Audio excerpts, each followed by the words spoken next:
मंगल पांडे इतने मतलब दिनों तक राजनीति में रहे, काफी एक साक्षात्कार के तौर पे भी उन्होंने पार्टी को बहुत कुछ दिया है। उस जगह पे एक नौजवान युवा जाएगा तो कितना ज्यादा संघर्ष करना पड़ेगा। मैंने विधानसभा कोटे से जो सीट खाली है उस पर एक बड़ा ही नाम, आपने ठीक कहा, ऑफ द कैमरा हमसे आप बात कर रही थी कि जीतन राम मांझी की पार्टी जो एनडीए फोल्ड में, चिराग पासवान की पार्टी भी नजर बनाई है। चिराग पासवान की पार्टी जो लोक जनशक्ति पार्टी रामविलास है, उस पर उसकी नजर थी कि मंगल पांडे वाले सीट पर जो है उस पर जो है सो विधान परिषद में जाएंगे वहां से दीपक प्रकाश। उस समय भी भारतीय जनता पार्टी ने भेजा, इस बार भी भारतीय जनता पार्टी ही दीपक प्रकाश को एमएलसी बना करके फिर मंत्री से नवाजेगी। देख और समझ पा रहे हैं, वह काम करने के लिए वह आम आवाम के बीच में बैठते हैं, सबका फीडबैक लेते हैं और सबकी बात सुनते हैं। किसी की परेशानी, किसी की कोई समस्या हो तो वह उसको तुरंत तत्काल एकदम उसी समय स्पॉट पर ही वो उसको समाधान निकाल देते हैं। एनडीए को तो काफी संघर्ष भी करना पड़ा होगा, क्योंकि देखिए चिराग पासवान की अपनी पार्टी, कहा जाए तो जीतन राम मांझी भी दावा कर रहे थे, लेकिन इन दोनों को दरकिनार कर दीपक प्रकाश को वो जगह देना, कहीं कोई मनमुटाव भी तो नहीं या फिर किसी प्रकार की। नमस्कार, मैं प्रिया राज और आप देख रहे हैं स्वराज पोस्ट। देखिए, बिहार का बदलता रूप के साथ अब बड़ी नजर जिस पर सबकी टिकी थी, सीधे तौर पे बातचीत करते हैं मंगल पांडे। मंगल पांडे एमएलए बनने के बाद वो सीट खाली थी जिस पर कई धुरंधरों ने दावा किया, लेकिन अब असली बारी है उस धुरंधर की। सब कुछ तय हो गया है और हमारे साथ वरिष्ठ पत्रकार रवि उपाध्याय सर हैं, जिन्होंने सब छानबीन करके निकाल ली है कि वाकई तौर पे किसका दाव अब खुल रहा है, किसका कार्ड खुल रहा है और स्वराज पोस्ट पर आज खुलासा होगा।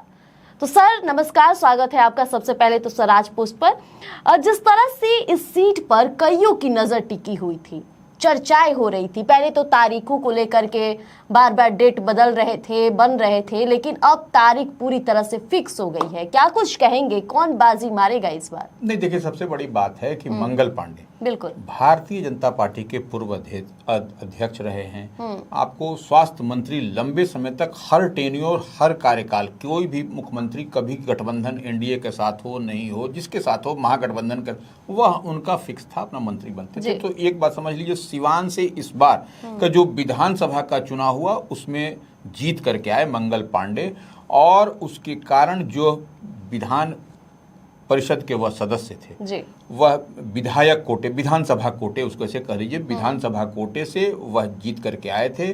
और एमएलए बनने के बाद, सिवान से विजय दर्ज करने के बाद, वह सीट उनकी रिक्त थी। वह सीट जो 16 नवंबर 2025 से रिक्त थी, मंगल पांडे वाली जो विधान परिषद की हम बात कर रहे हैं, विधानसभा कोटे, उसका नोटिफिकेशन भी चुनाव आयोग की ओर से आ गया है। 16 अप्रैल 2026 को ही इसका नोटिफिकेशन आया था। वह नोटिफिकेशन की कॉपी भी हम स्वराज पोस्ट के दर्शकों के लिए कहेंगे कि आप दिखला दीजिए। नंबर 1, अब देखिए, यह उपचुनाव होने जा रहा है, तो यह उपचुनाव की तिथि भी आ गई है। और देखिए, यह जो कार्यकाल है मंगल पांडे की का जो सीट जो खाली हुआ है बिहार विधान परिषद वाली, उस पर उसका कार्यकाल है आपको 6 मई 2030 तक। तो ये लंबा टेन्योर हुआ। तो ऐसे में अब देखिए, इसकी अधिसूचना भी आपको 23 अप्रैल को जारी हो गई थी। अधिसूचना जारी होने के साथ ही नॉमिनेशन की प्रक्रिया भी शुरू हो जाती है। तो ऐसे में आपने ठीक कहा, 30 अप्रैल गुरुवार को नामांकन दाखिल करने की अंतिम तिथि है। आज तारीख कितनी है? आज 28 तारीख। 28 तारीख, सिर्फ 2 दिन है। दूसरे दिन ही समाप्त हो जाएगा ये 30 अप्रैल को। और यह जो 2 मई को नामांकन पत्रों की जांच होगी, जो लोग भरेंगे वो 4 मई को नाम वापस, विड्रॉल का डेट है अंतिम, कि 4 मई को जो है सो विड्रॉल का अंतिम तिथि है, सोमवार को। आपको 12 मई को मंगलवार को मतदान होगा। इसमें सिर्फ विधायक ही वोट करेंगे, यह जान लीजिए, क्योंकि विधानसभा कोटे की यह सीट है। तो 12 मई को होगा। और देखिए, 9 बजे से 4 बजे तक मतदान का समय निर्धारित चुनाव आयोग की ओर से किया गया है। तो स्पष्टता के साथ समझ लीजिए। और 12 मई को ही काउंटिंग होगी, माने मतगणना का परिणाम भी आपको शाम 5 बजे से शुरू हो जाएगा। तो ये बात, इतनी बात समझ लीजिए कि यह भारतीय जनता पार्टी की यह सीट है, भारतीय जनता पार्टी के कोटे से। हम एक बात और समझ लीजिए, 12 मई को ही जो स्थानीय प्राधिकार माने बक्सर और भोजपुर की जो सीट है राधा चरण सेठ, वहां भी चुनाव होने वाले वहां भी चुनाव है, क्योंकि वह संदेश से राधा चरण शाह इस बार विधायक हो गए हैं जेडीयू के। जी। अब मंगल पांडे भारतीय जनता पार्टी से जीते हैं सिवान से, और राधा चरण शाह जेडीयू से जीते हैं आपको संदेश से। तो उस सीट पर वह भी एमएलसी होते थे स्थानीय प्राधिकार कोटे से, लोकल बॉडीज से। तो ऐसे में वहां पर भी एनडीए के दो प्रत्याशी, एक एनडीए के प्रत्याशी, एक महागठबंधन इंडिया ब्लॉक के प्रत्याशी कन्हैया शाह जो है सो लड़ रहे हैं, जो कि आपको राधाचरण शाह के पुत्र हैं वहां से, और सोनू राय वह लड़ रहे हैं, वह आपको लालदास राय के पुत्र हैं। वह भी लालदास राय भी पहले एमएलसी हुआ करते थे, उनके पुत्र थे आरजेडी से, और ऐसे तो आरजेडी से राधाचरण शाह भी एमएलसी पहली बार उसी से हुए थे।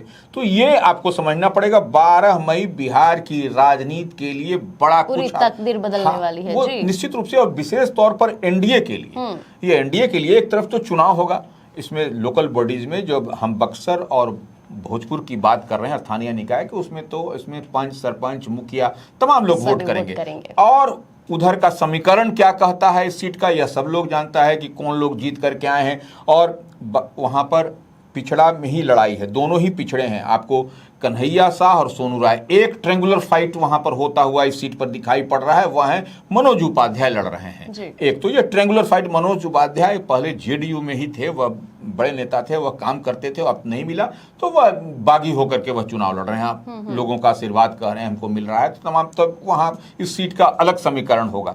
लेकिन जो मंगल पांडे की जो स्थानीय निकाय माने विधानसभा कोटे से जो सीट खाली है, उस पर एक बड़ा ही नाम, आपने ठीक कहा, ऑफ द कैमरा हमसे आप बात कर रही थी कि जीतन राम मांझी की पार्टी जो एनडीए फोल्ड में है, चिराग पासवान की पार्टी भी नजर बनाई है। चिराग पासवान की पार्टी जो लोक जनशक्ति पार्टी रामविलास है, उस पर उसकी नजर थी कि मंगल पांडे वाले सीट पर हमको मिल जाए, हमारे जो भी हों उनको मिल जाए। तो यह देखिए उहापोह की स्थिति थी। और इस पर एक आरएलएम जो राष्ट्रीय लोक मोर्चा है, उपेंद्र कुशवाहा की पार्टी है, 5 पांडव, हम बार बार कहते हैं 5 पांडव एनडीए में हैं मजबूती के साथ। और ऐसे में आपने देखा भी कि सम्राट चौधरी बिहार के मुख्यमंत्री बन गए हैं भारतीय जनता पार्टी से। पहली बार उत्तर पट्टी क्षेत्र बिहार में कोई भाजपा का मुख्यमंत्री मिला है। तो आप समझ लीजिए कि यह जो सीट है मंगल पांडे वाला विधानसभा कोटे की, यह जो 12 तारीख को मतदान यदि होता है तो उसमें, और नॉमिनेशन कौन करता है 30 तारीख को फाइनल हो जाएगा कि कौन नॉमिनेशन। लेकिन जो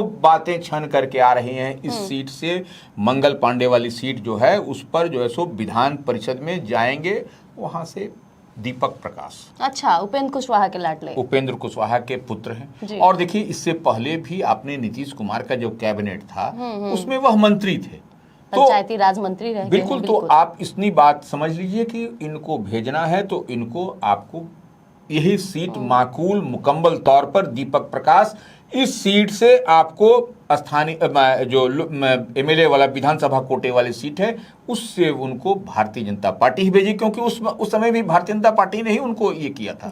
उपेंद्र कुशवाहा के पास उस समय कुछ नहीं था, तो ऐसे में उस समय भी भारतीय जनता पार्टी ने भेजा। इस बार भी भारतीय जनता पार्टी ही दीपक प्रकाश को एमएलसी बना करके फिर मंत्री से नवाजेगी, यह एक दिखाई पड़ रहा है। इतनी बात भले देखिए चिराग पासवान भी दावा करते हैं, उनकी पार्टी भी दावा करती है कि एक सीट हमको मिल जाए, जीतन राम मांझी भी दावा कर रहे हैं।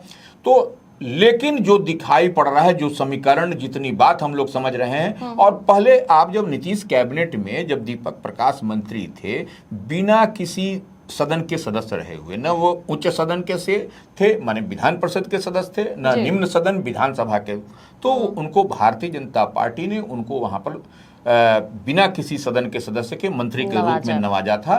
तो फिर ऐसी स्थिति परिस्थिति में अब जब एक आपको सिवान वाली सीट मंगल पांडे की जो रिक्त हुई सीट है, 16 नवंबर 2025 से ही जो सीट रिक्त है, उस सीट पर जो आपको चुनाव होगा 12 मई को, तो उसमें इन्हीं के नाम की घोषणा आपको किसी दिन आप देखिएगा कि अंदर खाने में जो ही नॉमिनेशन हो जाएगा 30 अप्रैल को आपको सब कुछ स्पष्टता के साथ हो जाएगा। लेकिन अंदर खाने में जो खबर है, जो पुष्ट जानकारी है, उसी जानकारी को हम साझा कर रहे हैं स्वराज पोस्ट के व्यूअर्स को देखिए बड़ी जानकारी निकलकर सामने आई। नाम दीपक प्रकाश, ये वही दीपक प्रकाश है जब मंत्री बने थे, मंच पर आए थे तो काफी चर्चाई हुई, उनकी सादगी की चर्चाएं होती रही।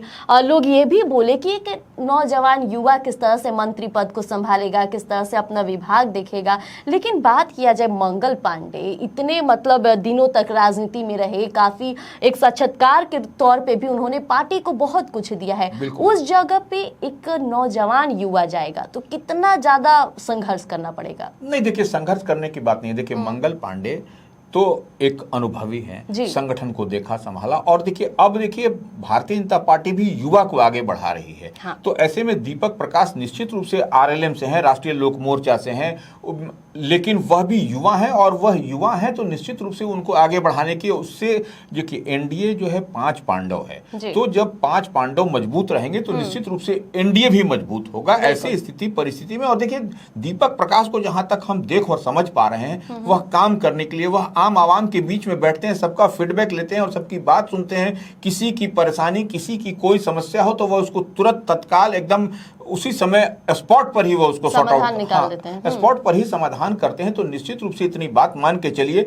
कि भारतीय जनता पार्टी अगर यदि कुछ कर रही है, कुछ दिखाई पड़ रहा है दीपक प्रकाश में, तो वो निश्चित रूप से वह दूर तक चमकने वाला वह सूर्य है, निश्चित रूप से वह उभरता हुआ सूर्य है। और बिहार का वैभव सूर्यवंशी को आप देख रहे हैं क्रिकेट में जिस तरीके से धमाल मचाए हुए आईपीएल में, तो वह भी यहाँ के आपको दीपक प्रकाश भी वैभव सूर्यवंशी ही हैं। इतना बात मान के चलिए वह धमाल मचाए हुए रहेंगे और वो काम करेंगे। तो भारतीय जनता पार्टी और सम्राट चौधरी क्या चाहते हैं? नए लोग, नई ऊर्जा, नए उमंग के साथ हम काम करें, जनता के बीच में जाएं और तमाम तरह की बात हो तो निश्चित रूप से आपको दीपक प्रकाश आपको फिट एंड फाइन है। इस आपको विधानसभा कोटे से जो एमएलसी का चुनाव होगा उसके लिए एनडीए इनको उम्मीदवार बनाएगी और भारतीय जनता पार्टी विशेष तौर पर इनके नाम पर कोई जिच और हिच भी नहीं होगा, हम जहां तक समझ पा रहे हैं। एनडीए को तो काफी संघर्ष भी करना पड़ा होगा, क्योंकि देखिए चिराग पासवान की अपनी पार्टी, कहा जाए तो जीतन राम मांझी भी दावा कर रहे थे, लेकिन इन दोनों को दरकिनार कर दीपक प्रकाश को वो जगह देना, कहीं कोई मनमुटाव भी तो नहीं या फिर किसी प्रकार की? नहीं देखिए, राजनीति की खूबसूरती भी यही है कि और लोकतंत्र की खूबसूरती भी यही है कि आप दावा करिए, क्लेम करिए, विद इन फोल्ड, आप विद इन कैमरा, आप कैमरे में आके मत करिए, रूम के अंदर। वो पार्टी के अंदर तो दावा होता ही रहता है। कौन ऐसी पार्टी नहीं चाहता है कि हमारा मुख्यमंत्री हो, प्रधानमंत्री हो, मंत्री बने, अधिक से अधिक हमारे सदस्य मेंबर बने, तो वह सब लोग चाहता है। तो ऐसे में कोई भी पार्टी एनडीए के फोल्ड में जो भी 5 पांडव है, अगर यदि कोई चाह रहे हैं तो वह कोई गलत नहीं है, अतिशयोक्ति नहीं।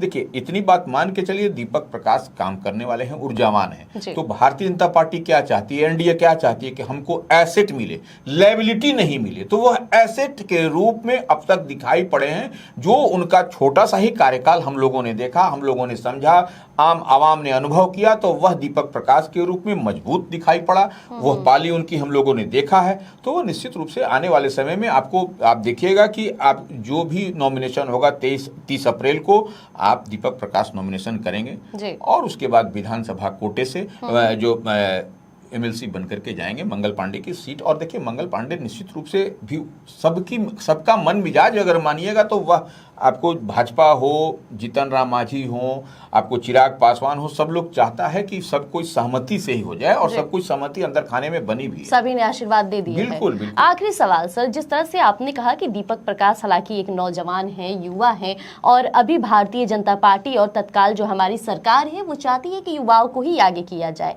तो ऐसे में क्या जहां मंगल पांडे की जो रिक्त सीट खाली है वहां पे समीकरण फिट बैठ रहा है कि नहीं दीपक प्रकाश को लेकर? नहीं देखिए, यह विधानसभा कोटे की सीट है, यह कोई आम आवाम जनता को नहीं इसमें वोट देना, प्रभावित नहीं होगा। हाँ, तो ये देखिए विधानसभा कोटे की सीट है, विधायक लोग ही इसमें वोट करेंगे और इसमें कहीं हमको नहीं लगता है कोई जीत भी होगा। यह निश्चित रूप से नॉमिनेशन करेंगे और समझिए कि उसी दिन यह घोषणा भी फुल एंड फाइनल, या कोई दूसरा उम्मीदवार दूर दूर तक दिखाई भी नहीं पड़ रहा है।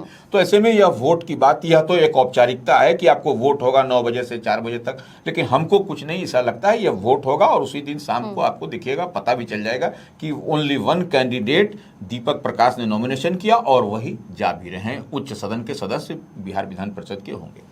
तो देखिए डिक्लेयर अब हो चुका है, हालांकि जिस पर तमाम लोगों की नजरें टिकी थी, दीपक प्रकाश, वो चेहरा जो चर्चाओं के बीच रहा, वो नौजवान जिसने अपने काम से लोगों को जवाब दिया, अब वो इस सीट पर अपना परचम लहराएंगे। हालांकि अब देखना दिलचस्प होगा कि ये भविष्यवाणी कितना काम आती है।